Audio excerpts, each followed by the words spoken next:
Hello, universe. Welcome to a spooky edition of the Film Examiner, where we take a look at the movie Monsters University.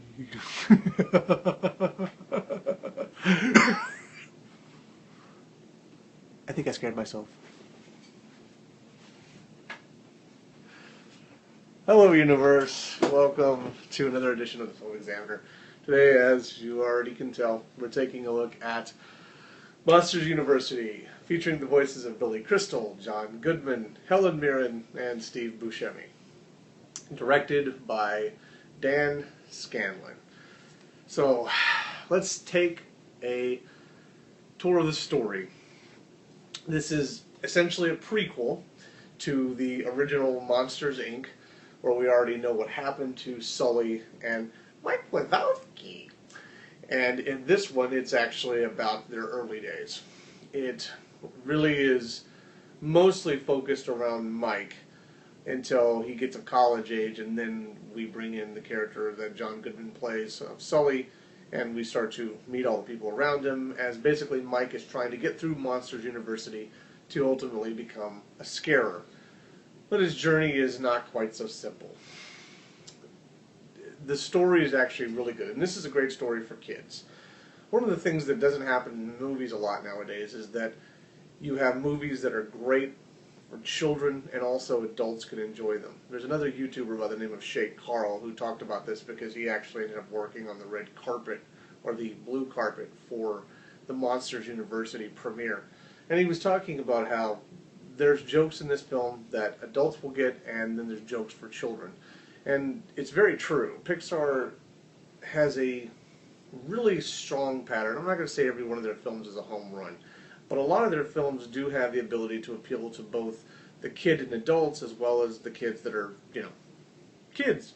So it's very successful in that way. I actually really think this film is strong. It has a lot of good messages about being about being yourself, appreciating what you offer, about teamwork, and it provides a lot of good, strong, moral, and community messages to children. And really is, I think, great for adults to see too, because it reminds us that we need to work together and that we need to be who we are and to not get so caught up in things that we lose sight of what's going on.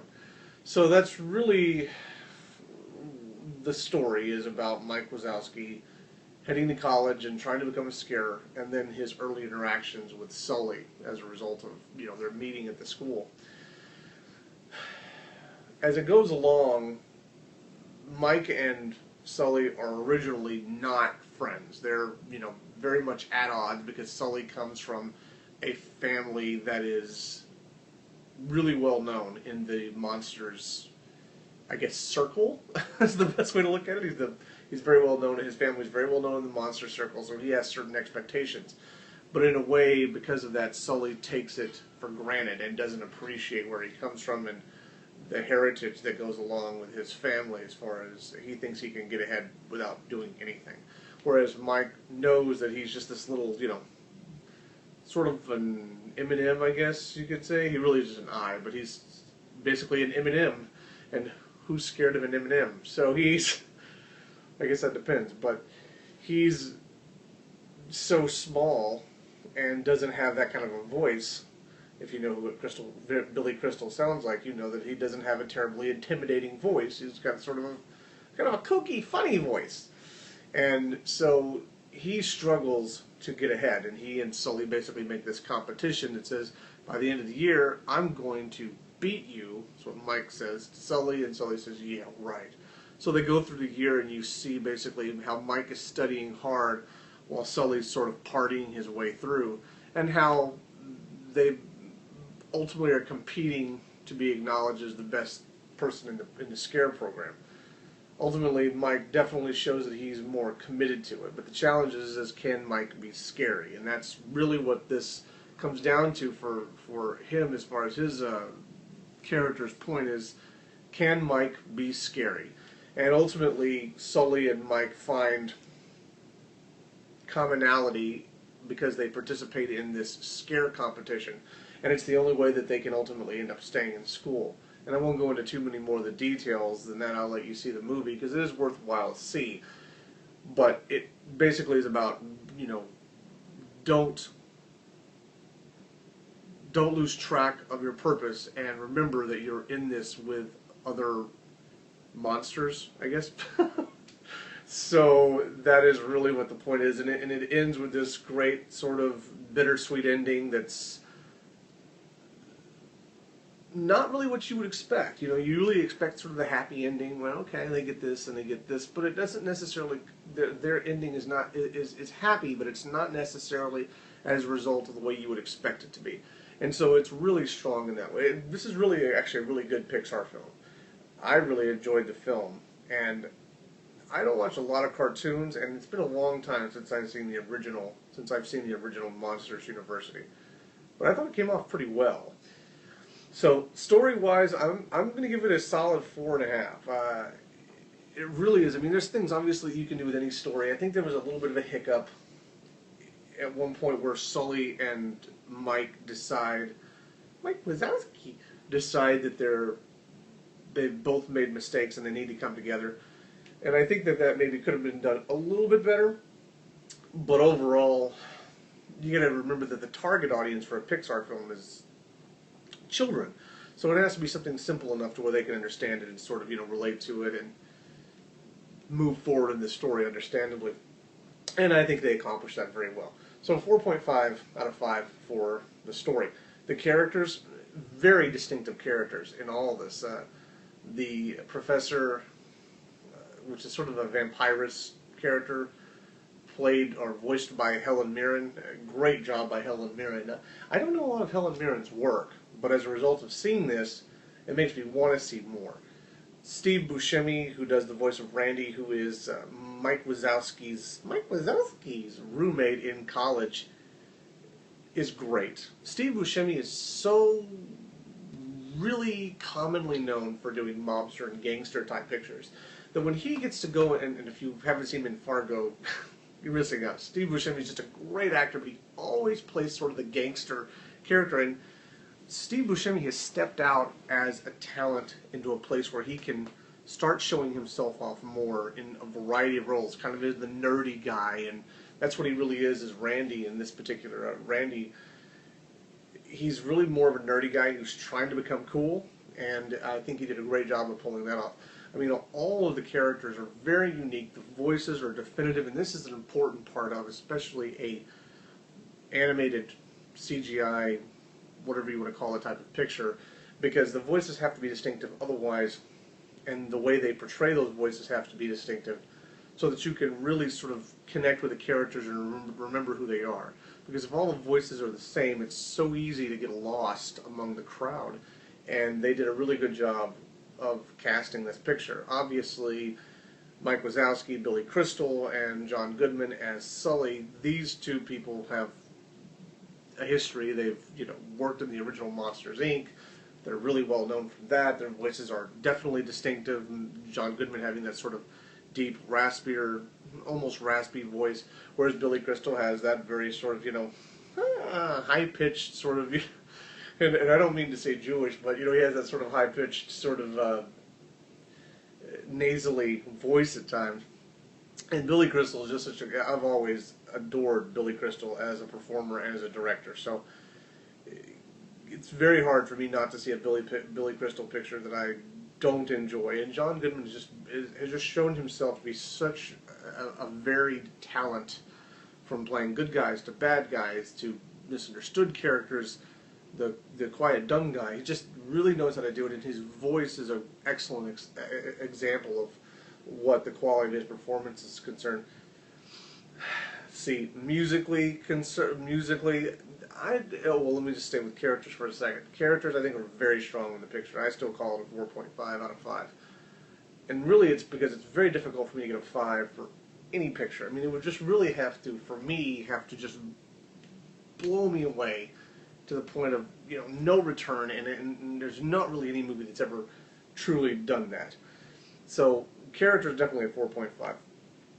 The direction of the picture, Dan Scanlon has not directed a lot of stuff. He's been sort of a support system as a writer and director. He really is the writer and director of this movie. He co-wrote it story-wise along with a bunch of other people. There's like 6 names on the writing credits. I encourage you to go check out their IMDb page. I will remember to post it below. So I definitely encourage you to go check it out. And Dan Scanlon is very new to the directing in some ways. He's directed a film called Tracy. He's worked on some other pictures, but he only has had about 4 credits to his name as a writer and director.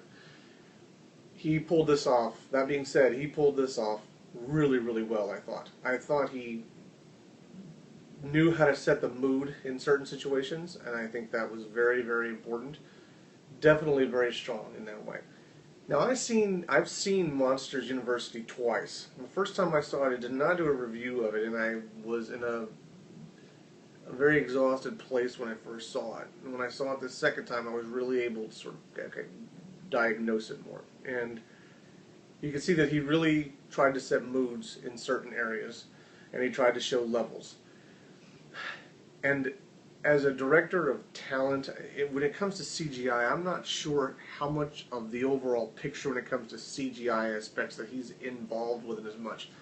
But I do think that they set the mood well. I do think in some ways that you didn't see as much of a progression as far as, I think visuals and direction should go very strong hand in hand, where you sort of create a mood that the visuals dictate, and as you go along, you see a transition in those visuals to lead you to the point you want to be at in the film. So, in other words, if it's a dark film and it starts negative and depressing and you want them to be happy, then slowly you shift into the more lighter colors and that sort of thing.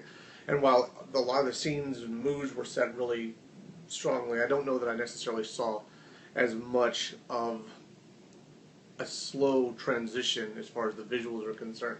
The visuals were all very good, and they were all CGI, animation, so keep that in mind. But as far as direction is concerned, I think he did a pretty good job. But I will say that he could have, I think there could have been a little bit more effort put into trying to sort of, for me, I would have liked to see a little more effort into a transition that slowly occurred over the course of the film. Although I do think he did a pretty good job. So I'm going to call him a 3.75 on the direction. So 3.75 on the direction. Visuals, once again, very, very strong. The CGI and the animation, in fact, of what Pixar can do now is just mind-blowing. And there's some things that you just really wonder. And I saw the 2D version, but there are times where it looked 3D just in the 2D version because they really know how to create these visuals that just sort of pop off the screen. And so I really respected that. Definitely the visuals are very strong, the colors are vivid, very distinctive. It's not hard, it's not easy to lose, it's hard to lose characters in the colors unless they intentionally make it to where you can do that. They did a lot of good job with the visuals in this picture. So I would probably say the visuals are 4.25. There's an evolution that goes along with these, and I know where they're at today are not going to be where they're at, 15, 20 years. So at this point, 4.25 I think is very, very strong, and I don't think it's a negative comment on their talent at all. 4.25 for the visuals. Then we have the music. The music was okay. Wouldn't say that I was blown away by the music, but it's definitely sort of, cartoon, Pixar, animated feature type of music. Nothing really terribly remarkably memorable. But strong for what it was. Suitable is probably the best word. Suitable for the movie that it was in. But not, just remarkable. I mean, it was, well designed and orchestrated and all that sort of stuff. It wasn't that there was a lack of quality in the music. I do think, though, that it was formulaic, put it that way.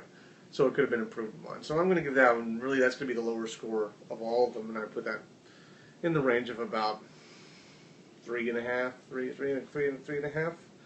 So it was bad. It was just very formulaic, and it went along with the picture, but I would like to have seen them maybe take a few more risks in it.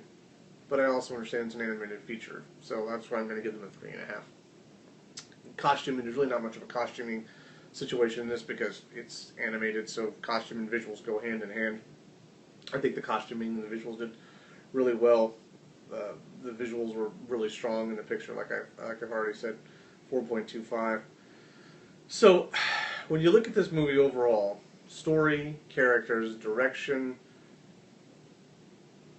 visuals, and music, this movie really ends up being about a 4.25 out of 5, which I think is very, very strong. Very, very strong for a film. Definitely one that I have nothing but respect for and encourage people to go see it in the theaters.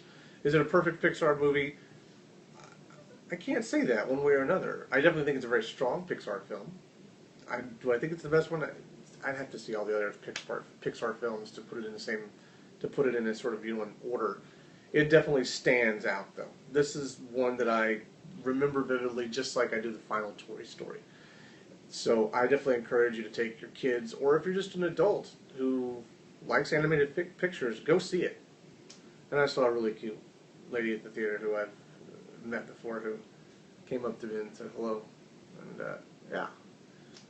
Anyway, so that is my review, and definitely not an autopsy, but a review for the high quality, very happy to see and check out Monsters University, featuring the voices of Billy Crystal, John Goodman, Helen Mirron, Steve Bscemi, and directed by Dan Scanlon. Thanks so much for watching the Film Examiner. I really appreciate it.